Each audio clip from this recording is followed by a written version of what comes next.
ఈరోజు కూడా ప్రతి వైఎస్ఆర్సీపీకి సంబంధించిన ప్రతి కార్యకర్త, ప్రతి నాయకుడు కూడా ప్రతి గ్రామంలోని ప్రతి ఇంటికి కూడా తల ఎత్తుకొని సగర్వంగా ప్రతి ఇంటికి పోగలుగుతాం.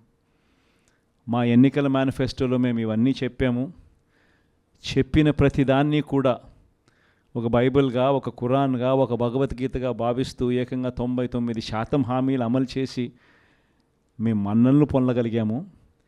మాకు కోవిడ్ లాంటి సమస్యలు ఎదురైనా కూడా ఏ రోజు సాకులు చూపించలేదు, ఏ రోజు ఇవ్వకుండా ఉండడానికి కోసం కారణాలు వెతుక్కోలేదు.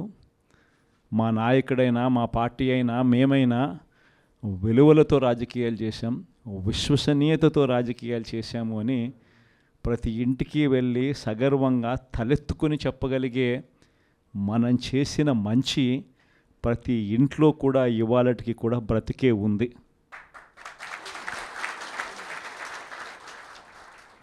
ఈ మంచి ఎక్కడికి పోలేదు. కానీ వాళ్ళు చేసిన మోసం, ప్రతి ఇంటికి వెళ్ళి ఓట్లు అడిగేటప్పుడు అక్కడ చిన్నపిల్లలు కనపడితే నీకు 15,000, నీకు 15,000, నీకు 15,000, నీకు 15,000, సంతోషమా?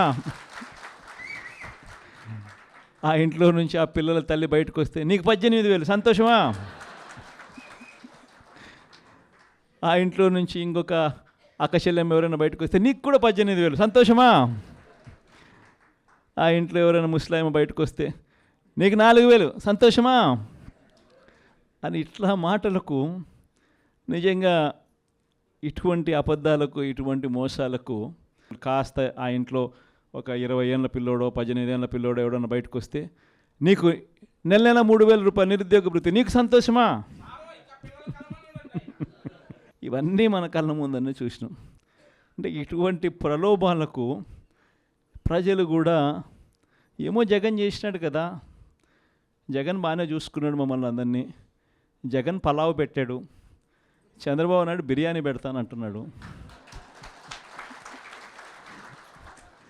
జగన్ కన్నా చంద్రబాబు నాయుడు వయసులో పెద్దోడు కదా, మరి జగన్ పలావ్ పెట్టినాడు అని అంటే చంద్రబాబు బిర్యానీ పెడతాడేమో అని ప్రజలందరూ కూడా కాస్త కూస్తో మోసపోయి చంద్రబాబు నాయుడు వైపున చెయ్యిపోయింది.